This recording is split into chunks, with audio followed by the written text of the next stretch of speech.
Good morning, Dubai. Welcome back to the Lovin Dubai Show, where we go through the top trending stories that everyone across the country is talking about. Our top story for you today: are you happy with your salary? Because over 70% of UAE citizens are not in the private sector. Next story, Twinkle Stanly creates overwhelming demand for her first event. We're talking about a Dubai man who racked up 76,000 dirham in Lamborghini fines. And when it comes to annual review time, do you review your salary? Because one Dubai-based company has banned salary negotiations, and we want to know if you think it's a good idea.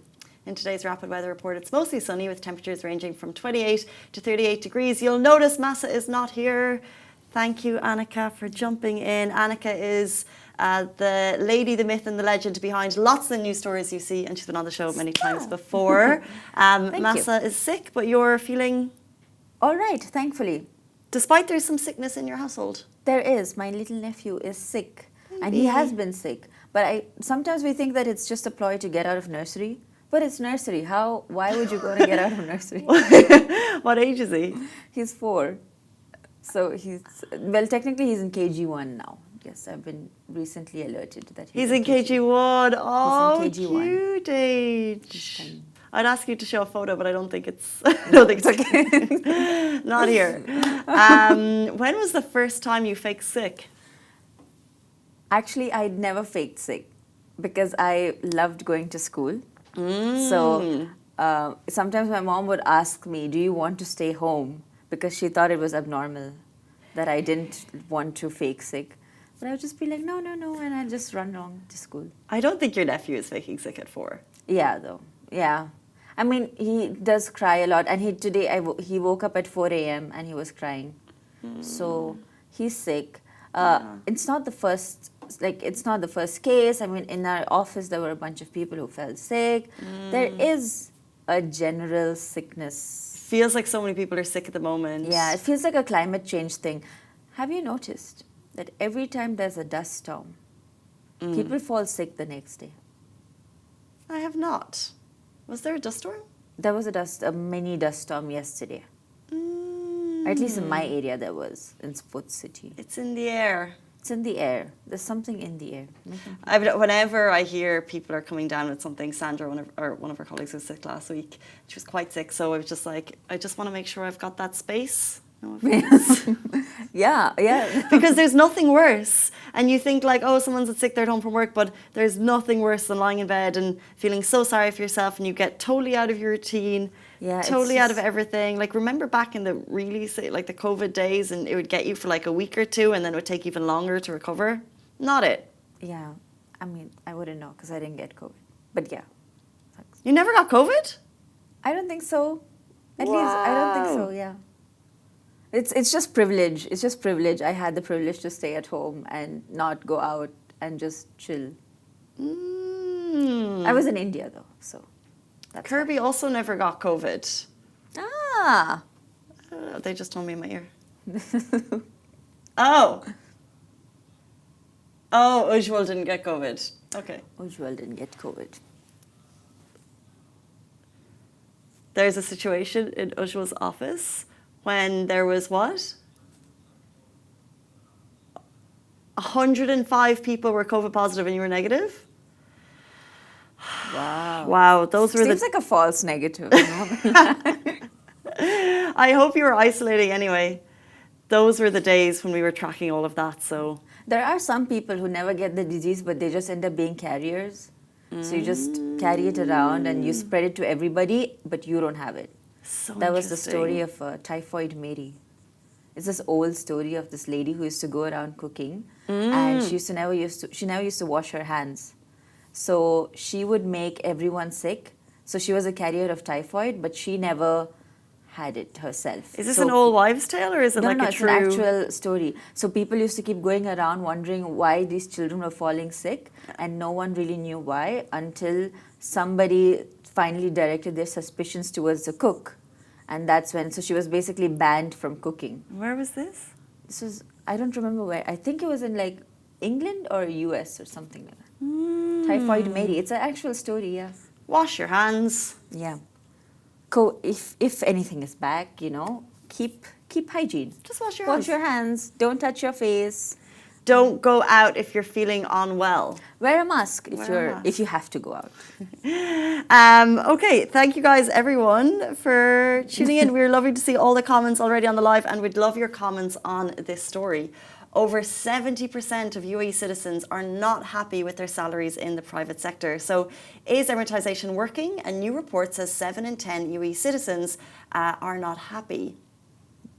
Only 25.76% of Emirati employees say that they're actually satisfied with what they earn. So what's the issue? Employers say the biggest challenge in hiring Emiratis is unrealistic salary expectations. And this is according to a report by MOHRE. And the gap might be growing. 43% of Emirati employees expect a rise of 10% or more this year. So they're expecting, and that would be up from 37.6% from last year. So what are they actually being offered? Well, 56% of employers are offering salaries between 4,000 dirhams and 10,000 dirhams. 31.1% are offering between 10,000 and 20,000 dirhams, and only 8.4% offer salaries in the 20,000 to 30,000 range. The big question, I think, and this is related specifically to Emiratis in the private sector, but I mean, we're saying 70 to 80% are unhappy, but like, who actually says they're happy with their salary? That's so true. Nothing is ever enough, you know. You get something and then you think that's too less because you upgrade your quality of living. And the thing with Dubai is there's always so much to buy and so much to spend on that you'll never actually be happy. It'll never feel like it's enough. And we're surrounded by the biggest houses and the biggest cars. Exactly. The There's fanciest always something labubus. to aspire. the cutest labubus. I don't have one. The fanciest. Yet. There's always something to aspire to on top of it. It just never. And I notice myself sometimes getting sucked into the vortex, and I'm like, no. Like, you need the mental discipline, the financial goal setting. You do. Yeah. I have my days, though. Yeah. Everyone I has allow them. the suck into Unas take me. Suck it to us. But we did a WhatsApp poll. Yes, we did.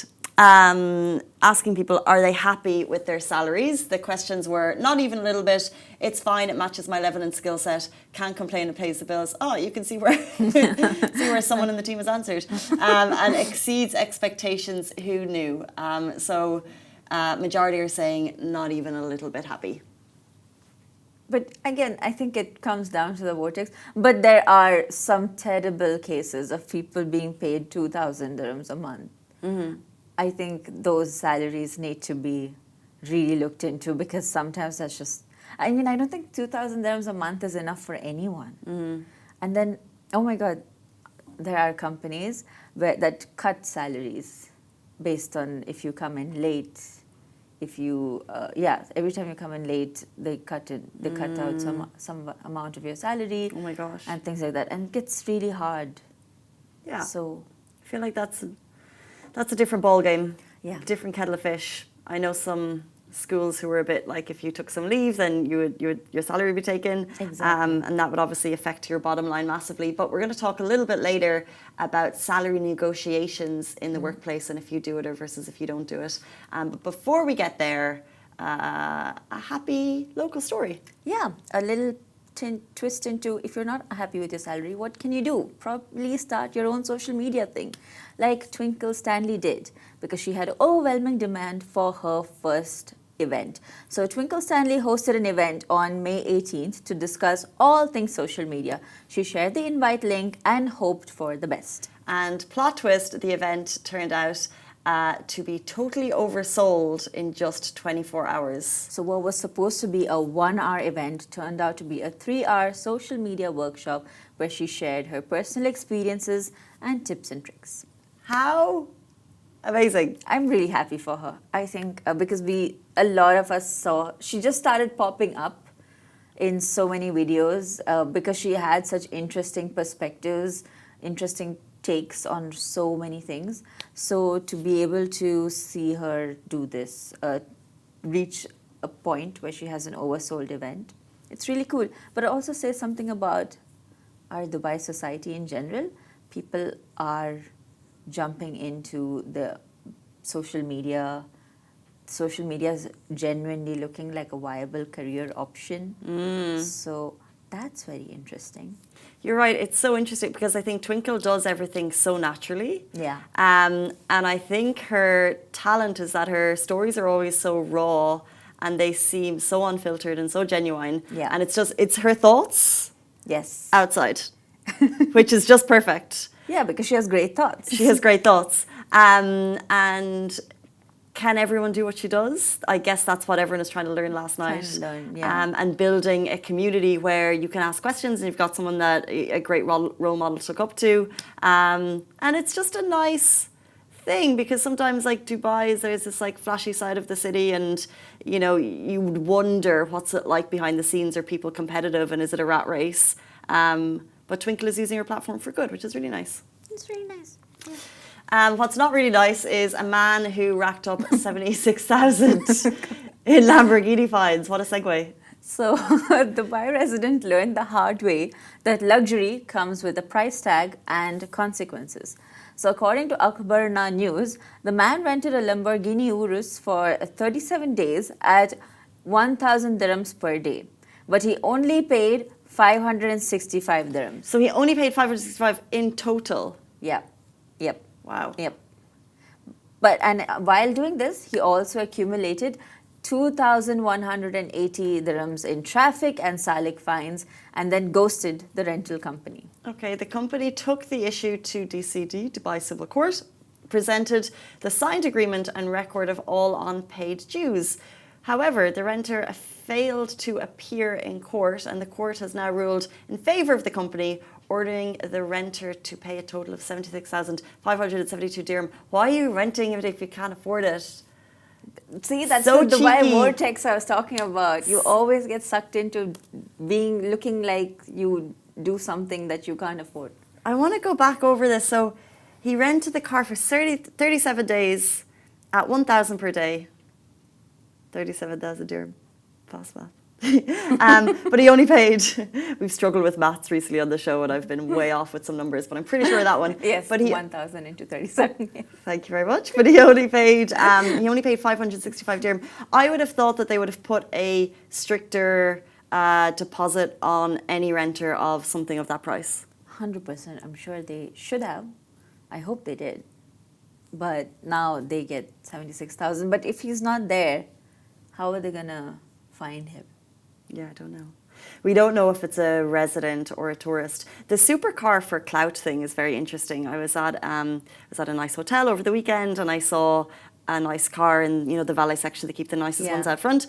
And then this influencer who was doing, this lady, I don't know what she does, she was doing a photo shoot and she walked over to each car and was taking photos next to them as though she was coming out of them, has owned them, type of like putting her hand on the door. Yeah, she was putting her hand on the door. Oh God, you know, I see so many of this. Anywhere you go, there's a fancy car. There'll always be like 3 people next to it, acting like it's their own. It's the vortex. There's so much that you want to look like you have, but what's the point? You don't have it. I'm so stressed out. So true. I feel like if you can afford these things, by all means, treat yourself. We're in a city where we can explore our wildest fantasies in terms of material possessions. But don't pretend like you can afford a Lamborghini and rack up fines. Like, it's totally unethical. Yeah. But if you actually look at it, actual millionaires or people with a lot of money, I mean, I'm sure they have their own quirky collections of cars and all of that. But generally, they're more practical on the streets and all of that. They're not really walking around with sports cars, Interesting. I think. You do see in some my very opinion. humble billionaires. Is it Warren Buffett? He's one of the most famous US investors, and he still has the same old car that he's had for like 20 years because he doesn't see the need. Because a lot of times when you get all this money, you realize that, you know, I think the reason I made all of this is because I subscribe to a particular kind of vortex-less lifestyle. So Word of the day, Vortex. I think I'd buy a yacht. you rent a yacht. I think I'd rent a yacht if I could. Let's take a quick break. The Lovin Dubai newsletter has had a major refresh. So if you don't want to be on Instagram, but you still want your daily dose of news fresh to your inbox every day, you can subscribe now to the Lovin Dubai newsletter. So you'll find the sign up link on our link in bio on Instagram. Okay, our final story of the day. A Dubai company has banned salary negotiations. The company is called Sarwa. They're an investment platform. Yep. They believe a higher salary should not depend on your ability to negotiate. So they've said no negotiation allowed. Everyone gets the best offer that they can make upfront and no games. So, yes. So how does it work? Sarwa's leadership team gets a salary benchmark by researching and analyzing data from across the MENA region. The goal? Total salary transparency. They have created a standard equity baseline to ensure fairness for all. Of course, this approach has its challenges. For instance, they're willing to let go of candidates who push for more than the set salary, and the fair pay still requires location-based adjustments to reflect cost of living differences. So I'd love to put this question to the audience and to you, Annika. What do you think? Should salaries be fixed and fully transparent to ensure fairness across a company? Or does removing that negotiation take away your individual power to advocate for your true net worth? Are some employees worth more than others? Is kind of like a weird question to ask. Yeah, I don't think an employee is worth more than the other employee. But I do think negotiation is a very good skill to learn in life. And what other place than a workplace to learn about it? You know, because you actually negotiate through every aspect of your life. So to be able to have that discussion is a very important moment in someone's life. It's to be able to say, this is what I'm worth, and like, I want this much more, is a good skill to have. So for that, I would say it's good to keep this, to keep it, you know, to allow an employee to come in and ask for more. I think because when an employee comes in to ask for more, there's so much thought that goes behind that question. A lot, usually, at least, majority of the times, you know, because they keep track of the amount of work that they've done. And they come in and they're like, hey, you know, I've done all of this. I've added this much value to the company. Hence, I'm asking you for a raise. But so to, you know, so then it's just like incentive. Just the thought of asking for a raise becomes incentive for an employee suddenly to do more work, to put in that extra effort because they know that at the end of the year, they have something that they want to put towards their boss and ask for. True, but I think like there would be salary brackets in every role, so it doesn't necessarily mean that everyone's on the same thing. And you're right that negotiation is an important part of life, and if these specific rules aren't in place, people should negotiate. But one of the words that the CEO used in the longer LinkedIn post was privilege, and it's saying that people who negotiate could possibly leave the job. They're in a better position that maybe they could leave so if you're like an entry-level person, you're going in for a new job, and if you say yes because you need the money, or if you say no, I can get this elsewhere, or I don't need this job because I have a comfortable situation at home. So some people have come from a place of privilege, and therefore they have more leeway to just they can be stricter on the negotiation because they can leave if they don't get it, while other people need the job. They have a family, they've got kids, and I think especially as you get, like, your salary is everything. Your salary will determine, especially if you're a breadwinner or provider in your family, your salary will determine the lifestyle for all of the people around you. Yeah. And if you're in a place of privilege, you can be a bit stricter on that, but if you're not, you'll just accept it. So I think on that vein, I really like this. And also, I'm not much of a negotiator. So, no, but I like this transparency. And I think that if you should have salary brackets, so not everyone gets the same thing for sure. It's based on merit and year and hard work. But just because someone's stronger at negotiation, but let's say you're in an admin role, let's say in your accounting, negotiation doesn't come into your job, why would you have a different pay scale between two employees at that place? Would be my view on it. So here, I agree with you what you're saying, but I just think then the onus should be on companies to provide that basic salary that allows a person to get through life and still keep negotiations open. Because this is true that there is a privilege aspect associated with negotiating, but I mean, it's just so important. Like, even if you work in accounting and you don't have anything to do with negotiation, I just think it's still important, this one, to know your self-worth and to ask for it. Just the act of doing that, even if you don't get it, just the act of asking, it just helps you realize what you're worth. And then you put yourself into more uncomfortable positions of asking for these things. And just, pushing yourself out there, and that putting yourself out there leads you to more opportunities. So yeah, that's my 2 cents. Is anyone watching? Could we, do you want to jump into the comments there and see if there's any... I'm looking at them here. Oh, you've got them here. Yeah. Anyone out there with a salary, would you negotiate or not? I'm not sure. I don't know. Just bring minimum wage. Yeah, I don't know about that. Let's see. See, minimum wage might be a good idea. Let's think about it. Okay, so we've lost our poll question. Sometimes, by the way, on these stories, we really love to get your response on them.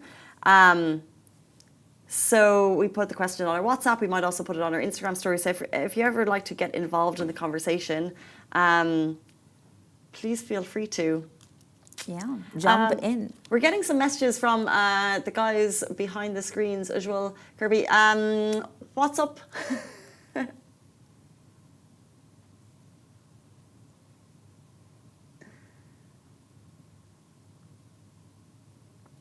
Okay. Okay, that's going to bring us to the end of the show today. Oh, okay. Yeah.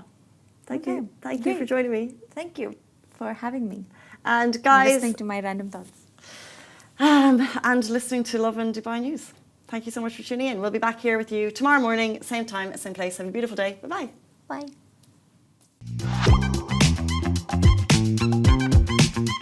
Bye.